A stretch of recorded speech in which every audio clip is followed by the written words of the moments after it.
African.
Affairs. My name is Harriet Nartey. The show airs on Pan-African television every Saturday from 4 to 5 o'clock p.m. We are live, and I'm excited about the fact that we are back here, and we are here to bring you the latest in the world of diplomacy and international relations. I know by now you are not too, there's nothing you don't know, right? You know everything. I believe you know what we will be talking about today, the focus for today's episode of the show.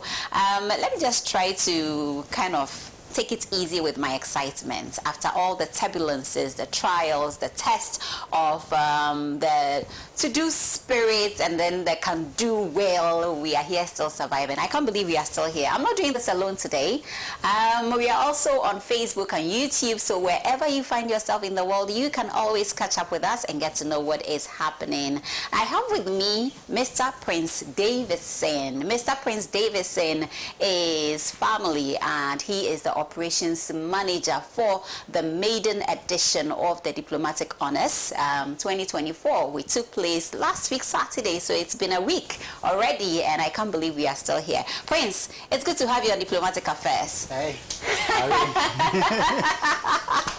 Finally, I'm here. Did we survive that? Did we survive that? We did. We have come to the other end of it, and we are here alive and excited really about it, and it's been beautiful. It's been beautiful. You couldn't have said it better. It's been quite an experience for us, and stretching ourselves, our abilities, and doing this. I never thought this would come to pass, honestly. Right. How do you feel right now?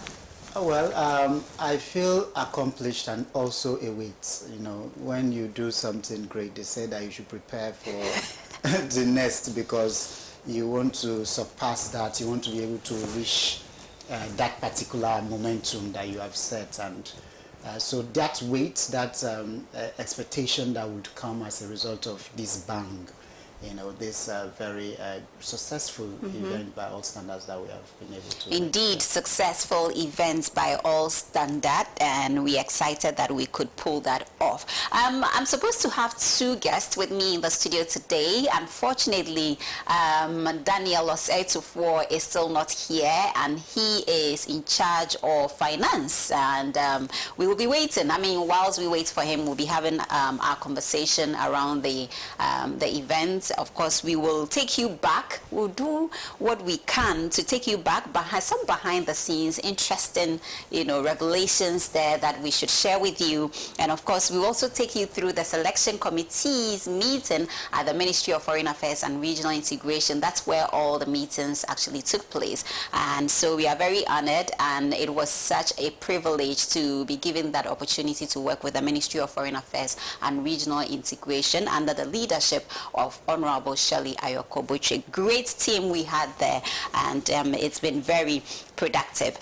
We will also talk about the D-Day itself, when the event happened, the pressures from left, right, center, and how we were able to navigate all of that. We will be talking about that also on the show. So let's begin. I would like to talk about, I'm sure anyone watching us for the first time, would be asking, okay, so can you give us a bit of a background of what diplomatic honors is all about? Well, this episode, the 1 hour that we will be spending on today's show, is just going to talk about diplomatic honors 2024. So if I may, let's talk about, now you've been part of it since the genesis of the concept. And you've been part of this since the birth of this concept. In fact, in preparing the literature, the concept for the event, as a journalist, the minute I had this vision, and after being here for some 6 or 7 years running diplomatic affairs, which started in the newsrooms of Metro Television, migrated to Pan-African Television, here we are doing wonders and growing together. It's been a beautiful journey so far with Pan-African Television. Amazing. And the minute we had this concept or vision, we decided to put pen to paper. And we've been developing this for the past 2 solid years. Right. Or maybe more. Oh, no. Yes, we've been developing this for the past 2 years or even more. 2021. 2021. Yes. This is 2021, late 2021. Right. And we launched the event without really having a clear picture of what we would like the future to look like. But we knew where we wanted to go. Right. For you, does it bring memories? Like, I want to take you back. Well, it does. I would say that in the beginning, when we started in the infantile stage of it, when we started to put pen to paper, like you said, and started putting this idea together. You see, concept development is a whole different ballgame. It starts in one point, and before you know it, take you through all kinds of roads. And so, yes, when I think back to those beginning and infantile periods of it, I feel like we've come a long way from what it even used to be. We launched it earlier, and even when we launched, it wasn't as we were expecting. The grandeur hadn't really this spark, had not come as much as we delivered the project itself. And so a lot of things have added on to it, and the growth. And so I begin to think of what the future holds for it, because if we've developed it to this point, I believe that the future is going to be so great about it. So that's some nostalgia. Yeah. If you understand what I'm saying. So me too. It takes me back to when we met and we were talking about it. But I think the amazing thing around this project is the fact that we knew where we wanted to take this. And like I said, right from the inception of the concept, we knew that the next thing would have to be this grand launch of this platform, this monster that we have created. Right. And it was an amazing evening. It was an amazing evening. I would like us to, I think we have a few things. Fast forward, when we started engaging the ministry, we wrote to them and we told them that we would like to partner with them to be able to do this.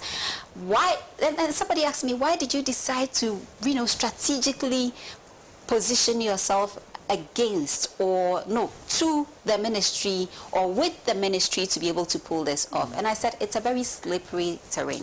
Yeah, it is. Highly slippery. This is not one of the things that you can just say that, well, I can do it all by myself. It's not one of those areas or fields that you think that you can just go about it on your own. You need to be guided.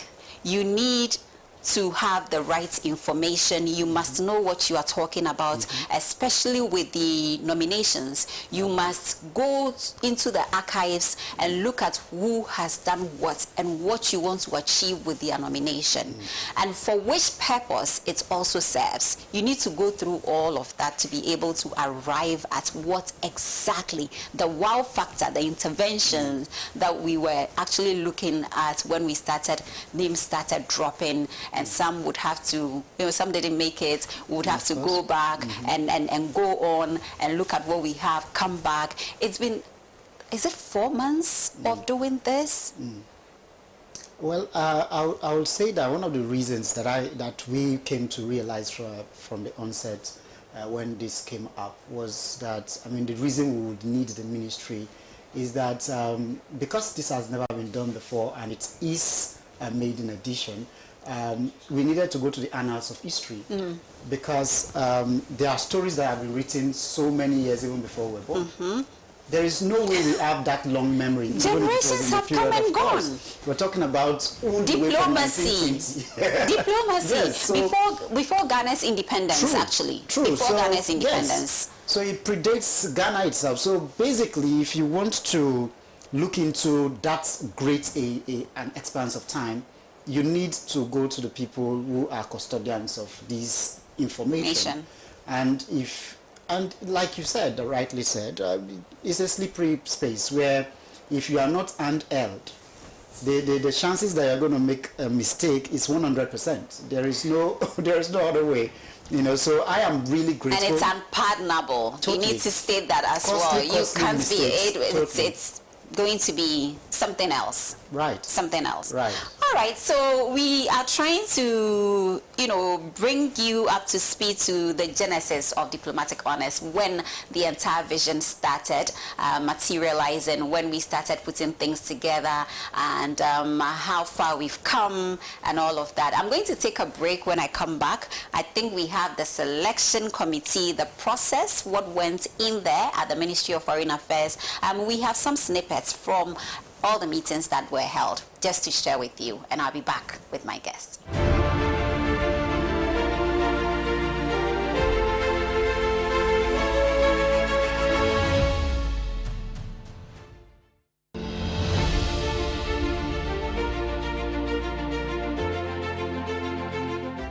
It's also a little bit of a cliche. I mean, we're all used to the James Bond scene, as it were, with all the ambassadors sipping champagne and seeming to do nothing else but dine and sip champagne at receptions.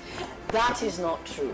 That is a misconception of the time and the nature of the work. Diplomacy is not devoid of accountability. Everything that matters in Africa matters to Europe as well. Be it demography, be it economy, be it security, be it culture.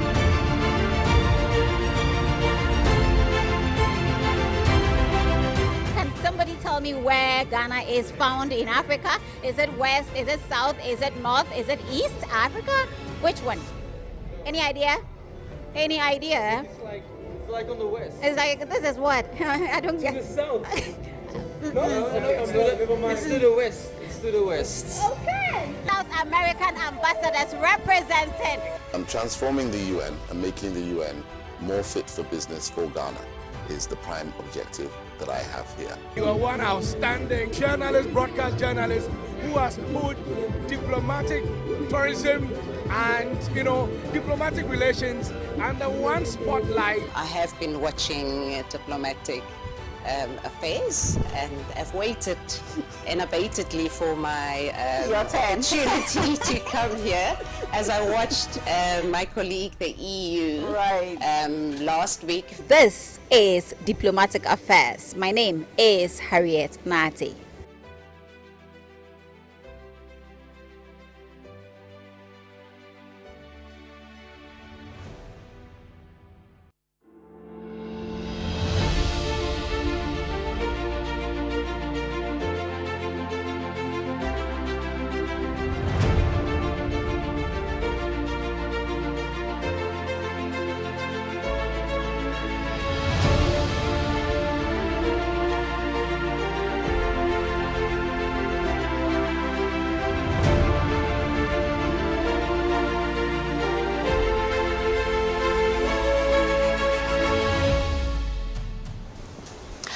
Welcome back. You're still watching Diplomatic Affairs with me, Harriet Nartey. We are on Pan-African television every Saturday from 4 to 5 o'clock p.m. And we are also big on social media, Facebook and YouTube. Like I always say, you can catch up with us wherever you find yourself in the world. And today we would like you to be part of the conversation that we are having in the studio. We are live, we are live, we are live. So join us if you have anything around the maiden edition of the Diplomatic Honors event. Please be kind enough to share your thoughts. If you have any inputs around it, what we can do better going forward, please be part of our conversation. Join us and be a part of our conversation, because we need you to be part of today's discussion. Well, finally, my other guest is here in the studio with us, and he is in the person of Daniel Osei-Tufo, Head of Finance for the Diplomatic Honors 2024. And so we will be delving, everything around Diplomatic Honors, some behind the scenes, events leading to the main event, and of course the aftermath of the event, what we would like to do next. And so we'll be talking to them. We started the conversation with Prince Davison, our Head of Operations for Diplomatic Honors 2024. And like I mentioned, he is one of the person I remember very well. One person that I actually approached the minute I conceived this idea. And Daniel Osei-Tufo is also one person that I spoke with the minute I had this vision. I said, guys, we have a huge task ahead, and I need all of you to come on board so we can do this together. And so it's a big family, and we are here together. The rest of the team will be joining us for next week, or next week's show. They will be here. Daniel Osei-Tufo. Hi. How are you? Relax, it's just the three of us. Us against the world. Us against the world. You are welcome to Diplomatic Affairs. Thank you so much, Harry. It's your first time? No, this is my third time. Oh my goodness. Yeah, I've been on we spoke about the Young African Women's Congress. Yes, I mean, we've done that twice. Twice, yeah. Right. So yeah. Daniel is the founder of the Young African Women's Congress, and which I'm proud to state that I am the official moderator for this particular prestigious platform. It has the support of all the notable figures in our land and of course outside as well. It's all about Pan-Africanism. Now, talking of Pan-Africanism, before we go on, did you know that today is Kwame Nkrumah, Osage for Kwame Nkrumah's birthday, yes. 115th birthday? Interesting. Outstanding, great. Are we get the Africa we want? One Africa, United States of Africa. Do we see that happening anytime soon? Well, I would say that there is hope, despite the fact that there are more obstacles, because there are some fundamentals that, as it stands now, should have been dealt with, like trying to create a borderless Africa. Traveling to Togo, I did not need to go through that stressful, experience of the, security checks, so tedious, and sometimes you are made to come out of the car, you are searched and all kinds of stuff, as if you're a criminal, But you should be able to go beyond these things. It doesn't happen in the European Union. It's not happening. We have African Union. What are we doing? Our leaders are always going for sessions. They are going for the summit, but nothing is happening. So we want to actually ask, even look at ECOWAS, the economic community of West African states. Freedom, a friend of mine recently moved her goods from Ghana to Nigeria. It spent 3 weeks before it got to Nigeria, because she was asked to pay some obnoxious duties at the various borders, and at the point in time she wasn't able to, so she has to now go mobilize, and so it spent 3 weeks just from Ghana to Nigeria. So these are serious challenges that I think we really have to deal with them. We really have to, it's not just about the talk. It is not, if we've had enough of the talk, the beautiful presentation, the beautiful conferences and all that. We really have to walk the talk. What does it take to get these things through? Is it not the leaders just signing on some agreement and making sure that it's working? We have African Continental Free Trade Area. All these things are there, yet people are so struggling to just get certain things done. Just the border. Forget about the common currency and the rest, which are kind of, you know, major issues and all that. But these are simple things that we can easily put in place. You have been traveling to Europe a lot. Sometimes you go to France and you're able to just be hopping from one country to the other country. Easy access. Easy access. The shortest possible Easy time. access. Why can't we have the same thing exactly. in Africa? That's worth emulating. What is the problem? That's worth emulating. Well, Prince. Yes. In the interest of Pan-Africanism, and this is a Pan-African television, we have a responsibility to talk about what we are faced with as a continent. And I think the highs and the lows, it is in order, right? What can we do better from where you sit? As an African, I want to look at it more positively. The mistakes have been done. Really, today is Kwame Nkrumah's birthday, right. So you want to talk about the strides and the vision and the ideas that he espoused. He's a man who was far ahead of his time. You know, he was so visionary that today you look at things that he thought about then and you'll be wondering, what sort of man was this? You know, so in terms of looking into the future, I want to look at it with more hope, with a glimmer of hope, because it's all we have, really. Hope is all we have. Right. You know, so with the AU's new vision, I think it's 63, the vision 63 or something like that. Agenda 2063. Agenda 2063 is great, really, right? So it has great, you know, points in there. Policies, then, like, programs. Yes, like DOT was saying, these things needs to come to fruition. We need to see progress from one point to the other, and after is a child of that vision. Right. We want to have one passport, we want to have one currency. One currency, and all of those things have been espoused, and so it is not enough to just write them down and, you know, allow them to just be gathering dust in offices, and so we need to work it. Absolutely. Just because we have the continent at heart, it is in order that we criticize ourselves when we have to, and we also, you know, project some of the positive things that are happening when it comes to development on the African continent. We can do better. It is why we are talking about it passionately. All right, now let's move on. Happy birthday to Osajifo Kwame Nkrumah, Dr. Kwame Nkrumah, Osajifo Dr. Kwame Nkrumah. So let's move on. Now, we've been talking about the genesis of diplomatic honors. Diplomatic affairs birth diplomatic honors. Now that is growth. Share with me your experience, because I've already engaged Prince on what happened, you know, the events, the lead up or the build up to the main event. What do you think? Well, for me, it's exactly a week today. Yes, exactly a week today. We were hot. I like that. We were hot. We were just, we didn't know what to expect, even though we have done a lot of work and all that. And we successfully pulled it through. Personally, I have gathered a lot of experiences. So one thing I can say is that the diplomatic space is a unique space that you don't just do anything anyhow. I mean, it's a space that a common gesture from you can be, you know, misinterpreted. And also for the fact that, you know, before this time, some of us thought the diplomats were just going for parties, you know, drinking champagne, proposing toasts and all that. Receptions and all that. But through this experience, I have got to realize that they do more. They actually work so hard and tirelessly for their countries. And anyone who is appointed as an ambassador must be respected. You know, even with the welfare of citizens in a particular country where the ambassador is actually in the hands of, you know, that particular ambassador, and they have to. Sometimes we don't even think, I mean, their story, their success. We don't talk about it as if they don't even matter. We don't project them at all. We don't project them, but they are doing so much work, and I think we have to, you know, so the diplomatic honors is a fantastic, you know, initiative that is actually going to highlight their achievement, is going to project the works that they are doing, and it's going to even make that space attractive for younger people, you know, to choose that as a career.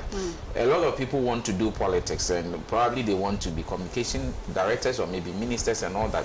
Few times will you have people maybe wanting to be diplomat. And sometimes they make it to look as if, you know, to appear as if it is a profession that you just give to some people to compensate them for the work they have done for a particular party and all that. But you realize that they are career diplomats, and even those who are party people, they actually go there to do serious work for, you know, for the countries. And beside that, there are other people who are not necessarily delegated to specific countries, but the work they do, you know, like those who project culture, what we call culture diplomacy, those who project peace, you know, unity and all that, you know, the likes of Santehene, I mean, and other people who have done a lot of work to kind of bring the various countries together. Major General Koku Anidoho. I mean, the success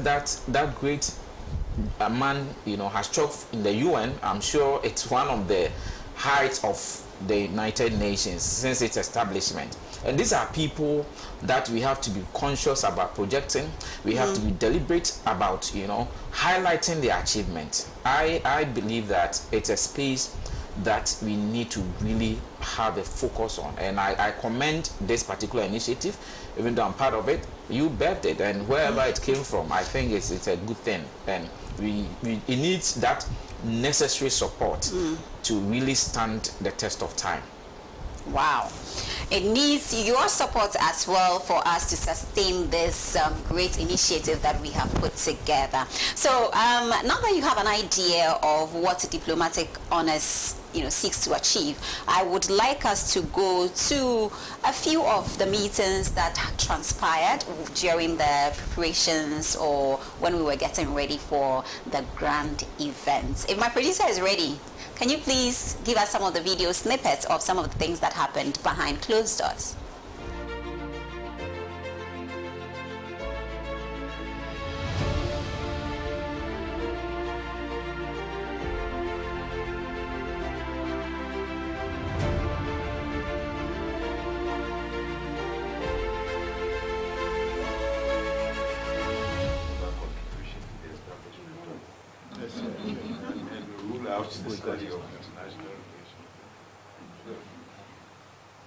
Agree. Just to make sure that the education doesn't include anything like that. Yes. Well, I looked at it. Oh, okay. I cross-checked. Checked. You had been working all morning. Thank you. Yeah, I really thought, sorry, but Yes. The formulation we have put, I've forgotten the document I was reading.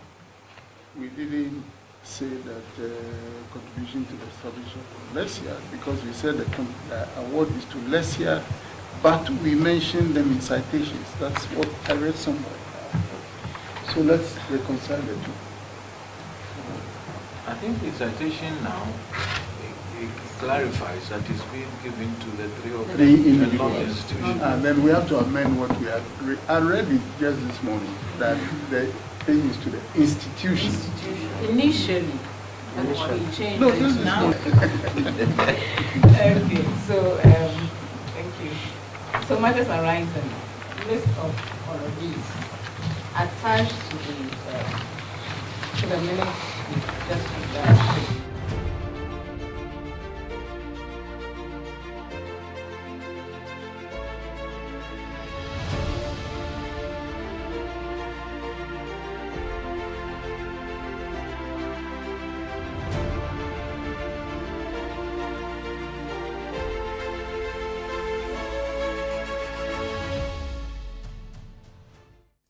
So at least now you've seen how things went. I believe you were able to pick a few sound bites from this particular meeting that took place at the Ministry of Foreign Affairs and Regional Integration. There were a series of meetings. Quite long meetings, like sometimes 3 hours, 4 hours, and we've had to be there to ensure that the task is attended to. So it's been quite a journey. And so when we're excited, pardon us for our excitement, but we can't help it. You know, we are just happy that we've been able to succeed and had a very productive event. It wasn't just successful, it was highly productive, smooth, if you ask me.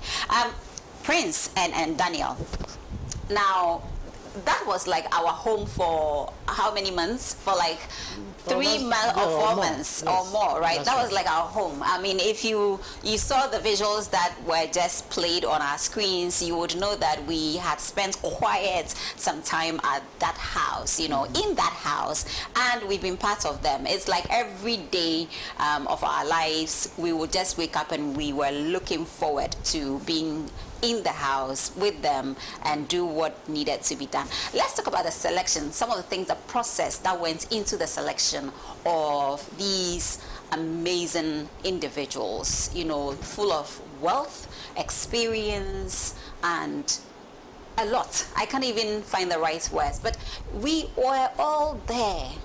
Share with me, let's talk about some of the things that went into putting this together. Well, thank you. The selection committee is phenomenal because I remember being very emotional the first day I saw all of them. Yeah, you know, it was together. A full room. Yes, when they all came together, I was filled with some kind of emotions, really, because I saw how they are taking this very seriously, and like in every kind of you know, selection process, you want to have an odd number, and the selection committee was drawn from different stakeholders in this the diplomacy industry, if you like, and they came from, you know, different sectors. Yes, from the executive arm. They came from career ambassadors, people who have been in different areas in the world, who have had experience for a very long time, you know. So shared by the very amiable and highly distinguished, hardworking ambassador Nyako. Yes. Amazing woman, Her Excellency. You know, shared by her, and Ambassador Dufu was there in the committee. We had Ambassador Asare Collins, Asare Owusu. Dr. Asare. We had Dr. Eugene Owusu. We had Dr. Owusu, as you mentioned. You know, Ambassador Dike Osei. I mean, very accomplished people. Osei Dankwa, Ambassador Osei Dankwa. Yes. You are hearing Ambassador. The special advisor. Yes. So you can imagine the special advisor to the minister. And of course the support of the chief director. The chief director. So, you know, all of these very accomplished people of a very high pedigree. And that is why whatever came out of that selection room is top notch. It's something that anybody could trust. And I will tell you, from the day the event has ended till this, there has not been any blowback or any negative feedbacks, because the selection committee did a fantastic work. And so, but then I just wanted to, you know, give them their flowers before I go on. And so we want to say a big shout out to them. Thank you so much, HEs and Dr. Usu, for just a very excellent job that you've done. Excellencies. Thank you. All right, so moving forward, I would want to talk about what the process entailed. You know, when we decided to put this selection committee together, we had about 5 different, the procedure was about 5 different steps. So the first, we needed to come together and then look at even the categories again. They came together, pruned the categories, restructured the categories to reflect what the recognition ought to be. And so that's the first process, looking at even the categories afresh. And so out of that came the several categories that we chose out of. And then we moved on to looking at what criteria, what are the parameters, what are the even the eligibility to be awarded, what are the evaluation criteria that we're going to use to evaluate these people, to know who should get what.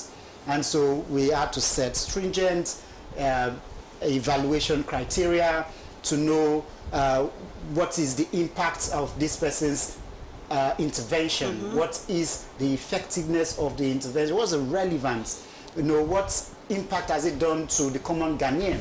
So we wanted to look exactly at interventions. And so we went down looking at specific categories to get to different, to judge really, to look at different categories. And after we've done that, then we open it up for the nominations to roll in. And so nominations started rolling in, and we names started popping. You know, there was an official, you know, selection forms that or nomination forms that we have to fill in terms of validating them. There was the profile of this person. What specifically did he do? What has the impact made? What's the impact that has made on you know, Africa and in Ghana? You know, so we looked at all of those things. After we had, you know, looked at those criteria and gotten the people, you know, those nominations, the nominations were heaped in front of the selection committee. They started looking through them and matching them towards, matching them against the you know, the prerequisites, so to say, the pre-arranged or well thought out criteria. And after all of those, then the shortlisting. So I've talked about 4 different categories, you know, 4 different steps really. And then there was shortlisting. Shortlisting people who were both eligible and qualified to take certain, you know, awards. Now, even at this point, we had several names for one category. Even at this point, we still had 2 or 3 people in the same category. And so more work needed to be done. Yes. I'll tell you what happened at that point. The selection committee had to do a wide stakeholder engagement where they had to call people even outside the committee to make confirmations. So in fact, it's not enough for you to say somebody did something. They wanted to confirm with the people's colleagues, and especially where they are alive, they wanted to speak to them. Took their CVs. So they got their CVs, wanted to, you know, sort of accredit all of the achievements that people have said and has been written out as these people have done. And so it was only after that has been done very carefully that in fact at some point we needed to now start to say, so what would we not do? What kind of person, even though qualified, would we not want to honor? People who had complications with details about their achievement or who had some kind of, you know, airs around them in terms of their achievement and what is in the public sphere. And so it was at that point, after all of that rigory, that the proper selection was now made. And those selection was made against every category according to the criteria that had been set before. My goodness, did we survive that once again? And this whole thing lasted for more than 8 different long meetings, whether through the 9th day. Right. So now that you have a fair idea of what transpired, some of the things that happened during those gatherings or meetings, now you can appreciate what happened, the main events, even better. Because we needed to show you some of these clips so you would have an idea of what happened, so you can appreciate the efforts, their dedication, commitment to this noble cause, and of course the drive exhibited by them for a successful event. Now, Daniel, you know, I'm tempted to call you DOT because that's how we call you, you know, by your initials, you know, DOT. So, but Daniel, after you have been part, all of us, we were all part of this journey, the various, you know, steps, the categories, you know, the processes, the procedure, everything that went into making this successful. But let's talk about you. Now, on the day of the event, how did you feel when you saw everything coming alive? Like the people whose names came up in those meetings and judging the amount of work they've done, their inputs, their efforts, the results that they have, the accomplishments and all of that. How did you feel when you were watching some of these names popping up on the stage and grabbing awards? So before I go to that, I want to commend the Ministry of Foreign Affairs for, in the first place, accepting this novelty, embracing it and adopting it as something that is worthy to be projected. In fact, I want to commend the ministry for that, because it has to take a visionary leadership to accept some of these things. You know, awards have become some kind of a staple, a staple nowadays. So, or a trend, maybe. Yeah, a trend. So people do not just want to associate, especially to have a ministry of not just any ministry, but a ministry of foreign affairs accepting it.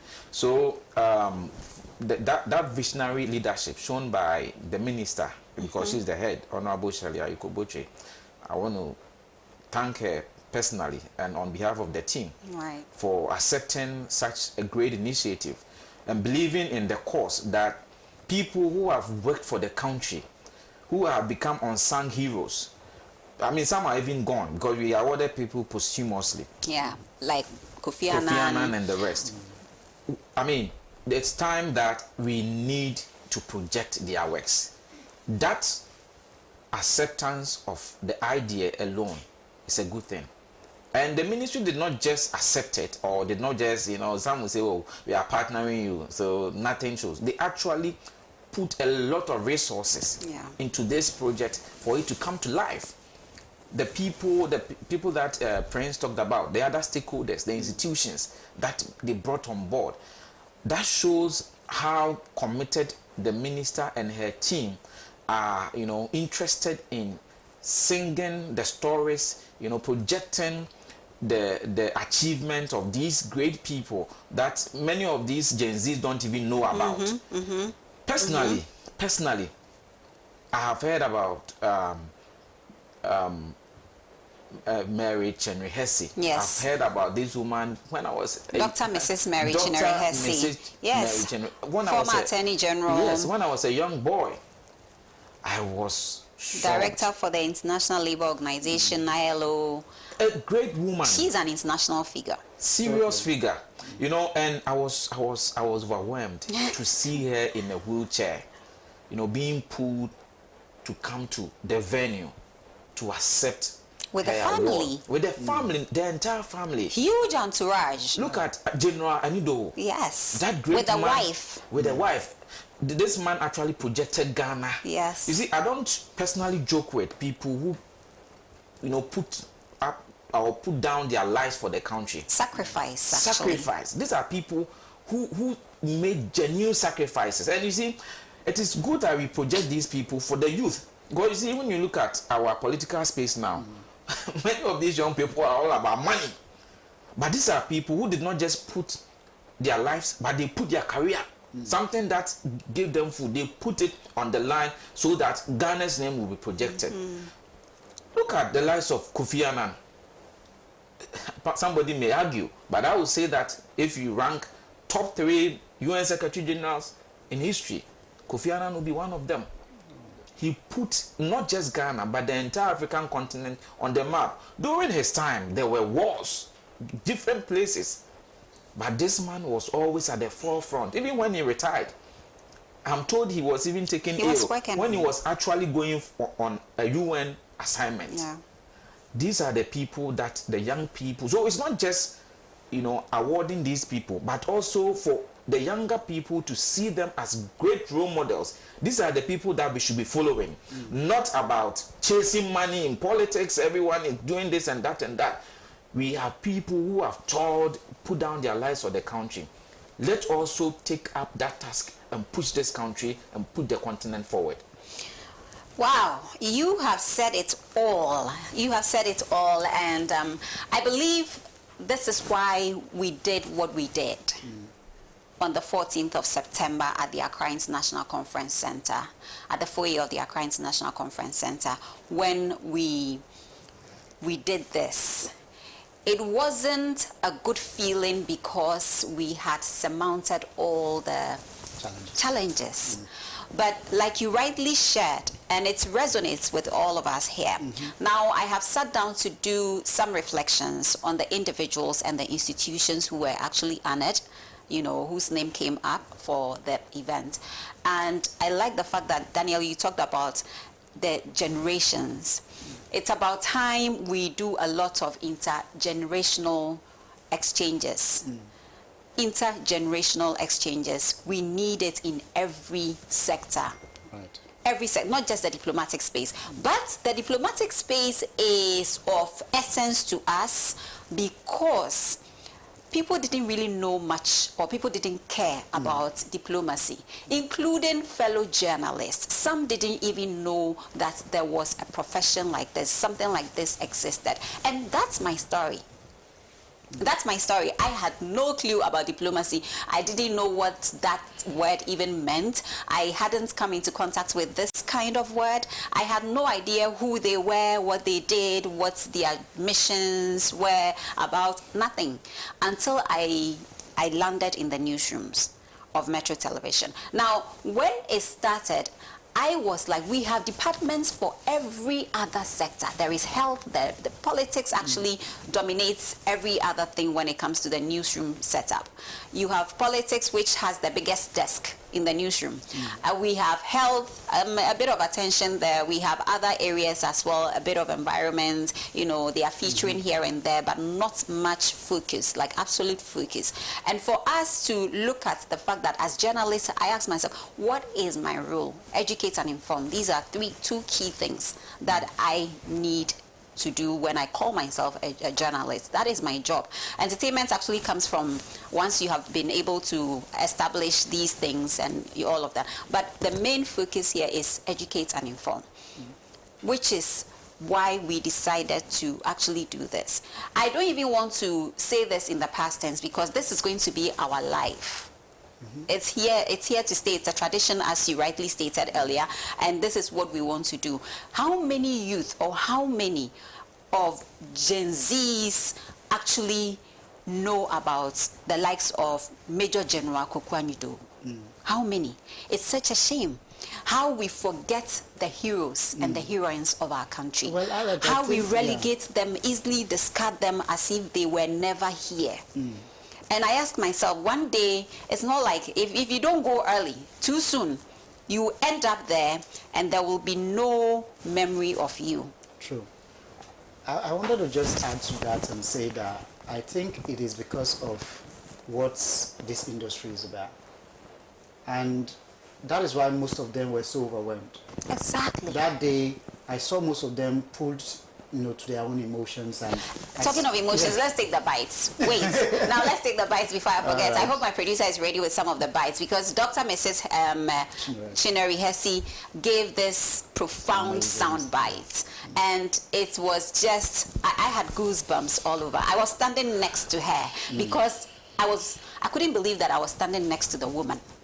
She's a giant in international relations. And it was such an opportunity to have shared that moment with her. Not just her, the likes of Ambassador Wilson, Cleland, all these people, we've heard of them, but we've never even had any encounter. Not even picked a book or anything to even read about them. Ades, if you are ready, can we have our sound bites? Please, thank you.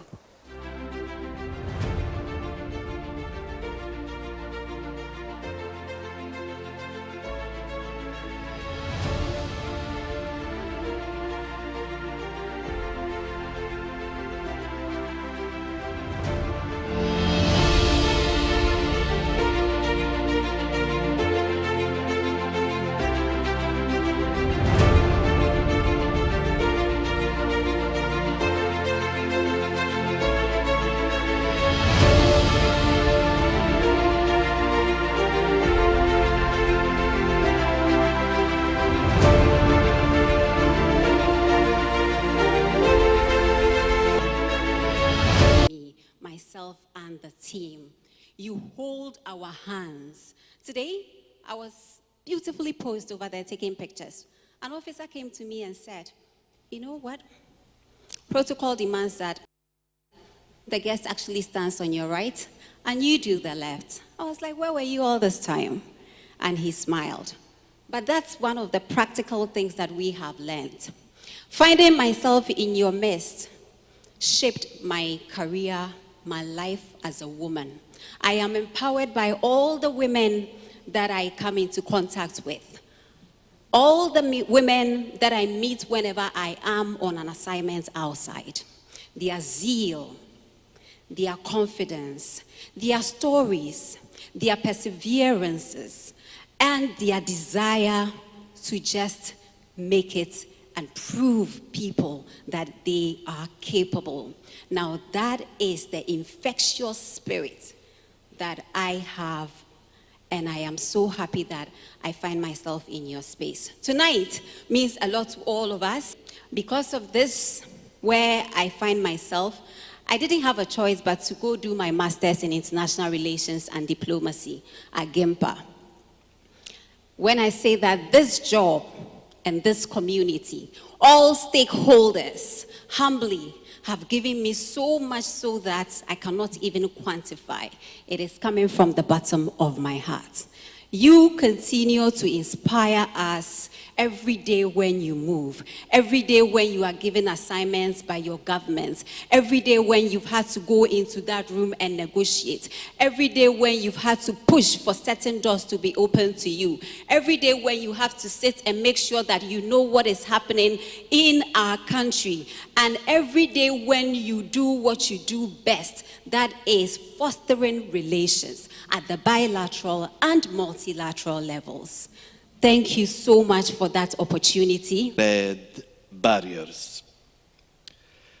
The organization is a remarkable example of diplomatic success in fostering economic collaboration and unity among African nations.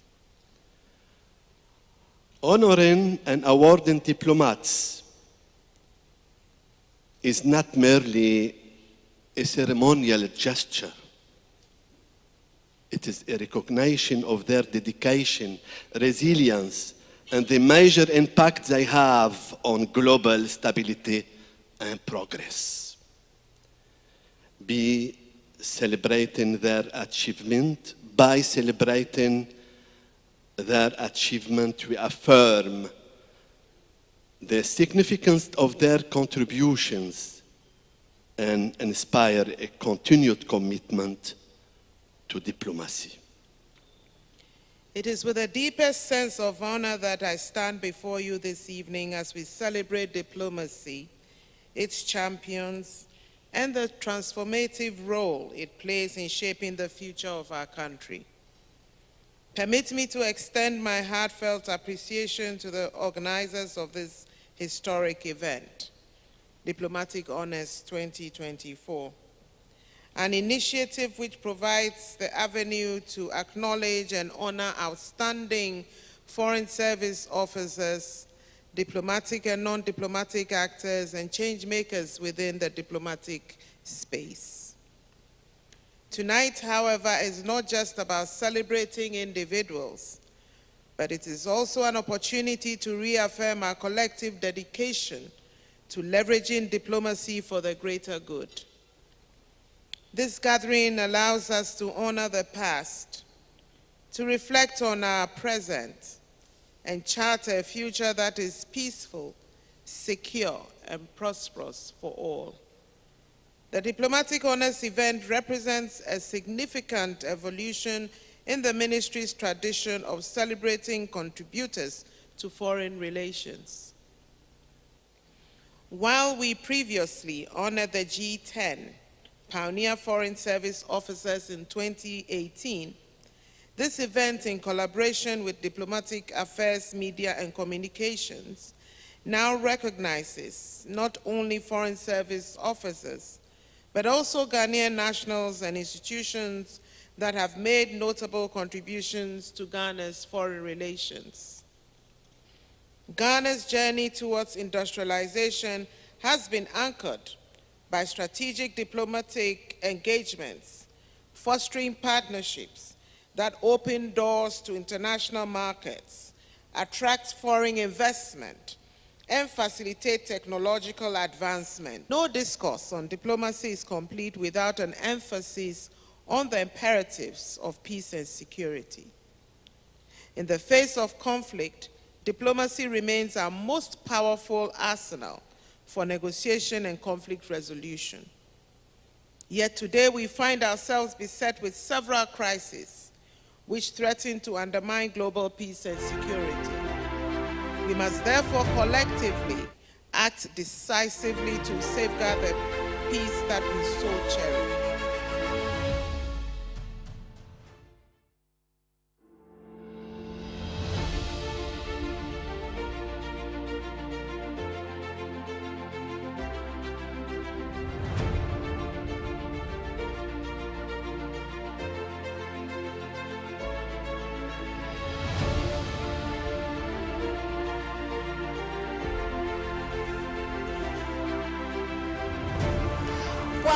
I won't say welcome back because we are still on today's edition of the Diplomatic Affairs TV show. We just took a break to bring you some snippets from the events which took place last Saturday. It's been exactly a week today when we had that moment of our lives. Myself, the team, and I, we had a huge task, a huge one, a Herculean task, but thankfully we were able to deliver with your support. So yeah, we saw the Minister for Foreign Affairs and Regional Integration delivering her remarks and also talking about the partnership, the essence of diplomacy in global affairs or international affairs, and Ghana's cooperation with its development partners, and everything around this kind of subject that we are talking about.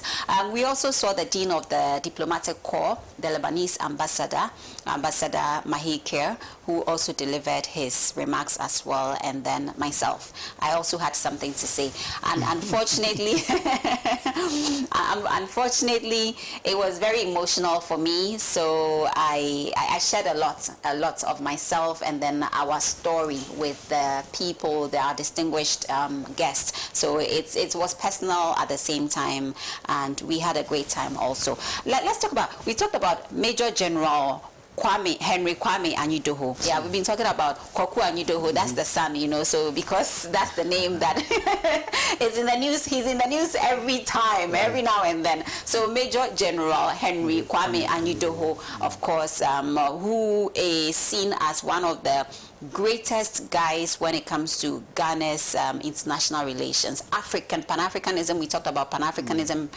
briefly, right? And his story is just simply amazing. And I was happy that we could project him on the night of the event so the youth could get to know him and take some interest in learning more about him as a person and what he did for our dear country. We will be talking about, you forgot to mention Ambassador Parker Alote, Sylvester Parker Alote. Yes, you know, please, you tell me, my goodness, how did we get so lucky? Ambassador Parker Alote has a unique passion. Wow. He is somebody who believes in great vision. So once he sees that this is something great, he jumps to it. You see, he brought in some serious passion. I don't know how to even describe it. But for me, it's going the extra mile. Exactly. Going beyond what you are expected. Exactly. He did over and over our expectation. He's highly commended and is an amazing person. This man, I could go to his house anytime. Support system. Coincidentally, exactly. Coincidentally, he lives about 200 meters from my residence. So I just take my car straight to his house, and he actually orders me. You know, he will call me and say, "Young lady, I haven't heard from you today. What are we doing about?" It's just the cooperation, the involving a person into, like, bringing somebody in there and not taking absolute control, making it look like you don't know what you do when I am in charge. It's just that coordination that he brings to the job, and the concern, the fact that he says, my name, I have told them, it's my voice, it's my number, I called them, I made an appointment, and I needed to ensure that it was fine, done and done well. I don't like doing things anyhow. If you have the opportunity to be under the tutelage of somebody like this, my goodness, you know how much knowledge you get to acquire, learn from them. It's priceless. It's simply priceless. And we want to say a big thank you to you. I'll share the tape with him. Thank you so much. I mean, you've been amazing. And even after, we are looking at paying courtesy calls on some of these nominees, yes, on Reeds and all of that. So he's still behind the scenes. The job is not done, actually. He's still working. He's still working. So thank you. Thank you. You have something to say? Oh, I think it was a great event. The initiative is good. And I think, like I mentioned earlier, it has to be supported for it to be sustained. It has to go on year on, you know, because we have a lot of diplomats who have done well, which we don't even know. Diplomats come and go. They come but and there are those who come and they never go. True.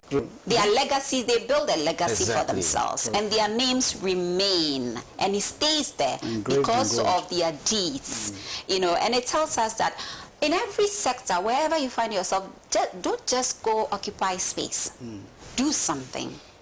You were talking about Major General Henry Kwame Anyido. Yes. I mean, he got the honor for the exceptional leader for bravery. Yeah. You know, it was a special award. peacekeeping. Yes, in peacekeeping.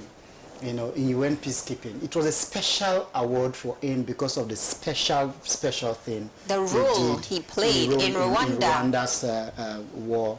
The genocide, the genocide. 1994. You just Google it. I mean, from wherever you are, you can Google this. And this is amazing work that Henry Kwame Anyido did, yes.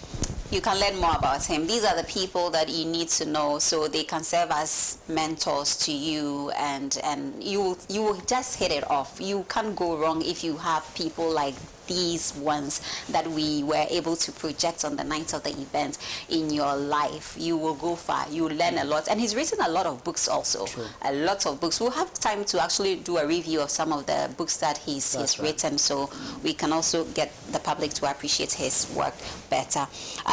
What else is there? I was waiting to see Dr. Ibn Mohammed Ibn Chambers. Yes.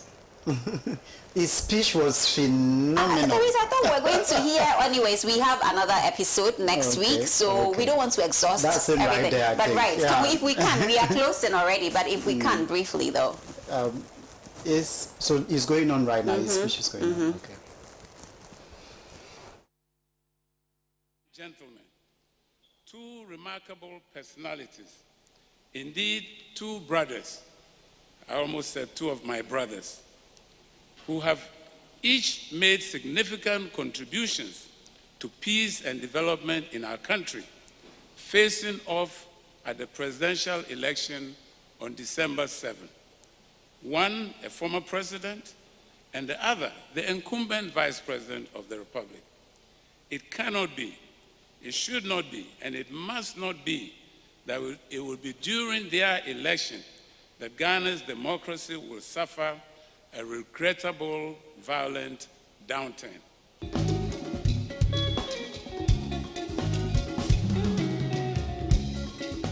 Right, so that was Dr. Mohammed Ibn Chambers, and we were excited. Did you know that he flew in all the way from Geneva just for this to come and receive an award and also deliver such a remarkable speech? I would say he was prepared. It's timely. Yes. It's timely, especially as we get closer to our elections. It's very timely, and the message flew like that. I mean, he was the man for the 90s. He took the. He's a person of exceptional pedigree, and I think that he sat in his role. He came prepared. He had enumerated points of recommendations, of advice. He gave such a fantastic speech on that day, and really we're all astounded, you know, to listen to him, a man of that pedigree, speaking to everybody. In fact, he was speaking to the nation, speaking to Africa. Right, he was speaking to Africa. Totally. He had a message for Africa. Totally. He had a special mission for which he actually got into the country. So deserving to get the honor for peace and security. Peace and security. Very deserving. Yes. He wasn't contested in any way. No. He wasn't contested at all. We didn't have to struggle with that. As soon as he came out, he was the easiest pick, I think. One of the easiest picks. One of the easiest picks, I guess. But which, among all the awards, do you have a favorite, actually? Oh, well, we had the Lifetime Achievement Award. Yes. Going to Busumuru Kofi Annan. Yes, Atanan. Yes. Did you have any? No, I think all the awards are favorite because every one of them has actually achieved whatever that was presented to them. Yeah, so I believe that merit. Any contribution that they actually render to the nation is worthy of honoring. So all of them are special, and Merit. All of them are special, really. Special Merit. awards, meritocracy, really. Yeah. It was by merit, and they deserved those awards. So, of course, I wouldn't say one supersedes the other. But they are very. And just for you to know, there were several of the categories. So anyone you see out there is the one that has, after being pruned, we came to that list of very, very special, unique awards. Let's not also forget about some of the institutional awards, like the Legon Center for International Affairs and Diplomacy, LESIAD. Even though I'm a GIMPA product, I'm a product of GIMPA, but unfortunately, I didn't win this one. Hopefully, I'm sure next year, GIMPA will be able to get an award, you know, because GIMPA is also doing. But LESIAD is doing a very good job, you know.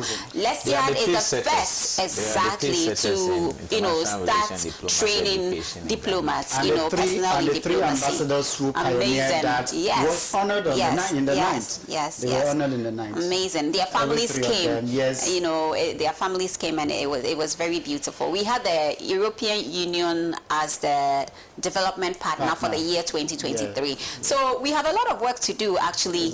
Yeah. Okay, that's a lot for us to deal with. Are we ready, though, for the long haul? Totally. I would say this is a tradition that has come to stay to keep on honoring excellence in the field of diplomacy. And it is to encourage people to do more, and also inspire people to get on the wagon to do exceptionally great when in any field, in whatever area they have been called, in whatever assignments they have been given. And hopefully we can also expand this to include missions that come to our shores to help and to, you know, partner with us and do great things here, and to encourage them, spur them on to do great things even when they come to our country. And that takes me to the diplomatic mission of the year, which went to Vienna. Ghana's mission in Austria, Vienna. His Excellency Ambassador Philbert Johnson, who was who came down for this award, who came down for this award. And of course, they took very good care of me also when I had the opportunity to be in Vienna on an assignment. You know, it was very good just to. So, Daniel, that will serve as your last word, though. Now, what do you have to say? We are wrapping up. Well, maybe I'll say something about the upcoming elections. I see it's a great contest. All the people that are contesting, as the EC has cleared them, are great people. And so I would just advise that each of them, talking about the political parties, should conduct their campaign in a manner that will project peace, project unity. Politics is all about contest of ideas. It's about what I can do against what you can do. So at the end of the day, the people will choose what works for them. So let's have a peaceful elections, because we are all one country. At the end of the day, we'll come back together. We'll have one government who will lead this country to the promised land. So let's, work in a manner that will sustain this country, will project this country, and will get this country moving forward. Right, you've heard it from the man, the patriot. Thank you so much, DOT. It's very emotional for me. I want to wrap up at this point. We are not done with the review for our awards ceremony, Diplomatic Honors 2024. We are not done with it. We have another episode next week, Saturday. Another set of the team will join me here, right here in the studio. We are going live as we did today, and we'll be talking about a lot, just as we did. We'll review almost all the parts, the various, parts that we have put together by way of content. We didn't play Mrs. Mary Chineri Hesse's Bites because we are saving that for next week. Like I said, the team will join me again. I have Daniel Kwashi and Ivan Bans Aban, who will be joining me in the studio for us to look at what happened, So we'll continue. It's going to be about 3 episodes. So don't forget to, subscribe to Pan-African Television or DATV on YouTube, and also follow us right here so you can get all the information. We'll bring you all the updates right here.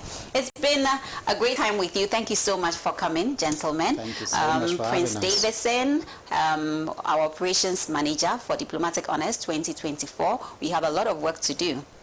This is just the beginning. Ready? And of course, our head of finance, Daniel Osei Tufuo, also founder of the Young African Women's Congress, which I am a proud member. And so we have a few things coming up. Daniel, you have your events coming up. When? Yeah, so it's 27 to 31st October in Abuja, Nigeria. How does anyone join? I mean, you just okay, follow you. Yeah, let me put my number out there. So this is not just Ghana. So +233 246 489782. Okay. +233 246 489782. We say that the Young African Women Congress is a festival for women in Africa. It's a platform where there is, knowledge sharing, there is exchange of ideas. You get opportunity to know what is happening elsewhere. There is that platform that is created for networking. There is that mentorship platform that is created because you have women from different generations attending. So, I mean, there's that opportunity to connect. I mean, people that on the normal day, you will not get opportunity to maybe interact with. You come to the platform, so you have that opportunity to link up with them. Okay, also follow them on Facebook. Yeah, so they are big on African Facebook. Women, So the Young African Women's Congress on Congress. Facebook, and you have all the information for this upcoming events. And we are flying all the way to Nigeria. So please meet us in Nigeria. Well, thank you very much, gentlemen, once again. Thank you for spending some of your time with us. We really, really, really appreciate it. Without you, there is no show, I always say. And so you actually keep us going for us to go to, everywhere that we need to go and get you the story and get you the information. But today it's been great talking about Diplomatic Honors 2024, and we are not done yet. So be my guest next week, please.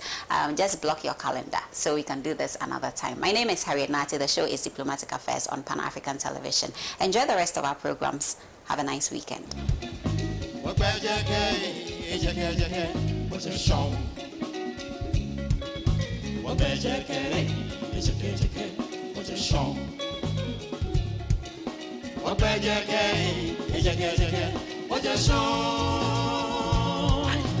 Israel, Kaba Egypt, Ethiopia, Sudan, what a shock. Kajaya Kushima, Onime Gona, what a shock. Sasa Timbuktu, Ghana, Mali, Sumanguru, what a shock. What a shock.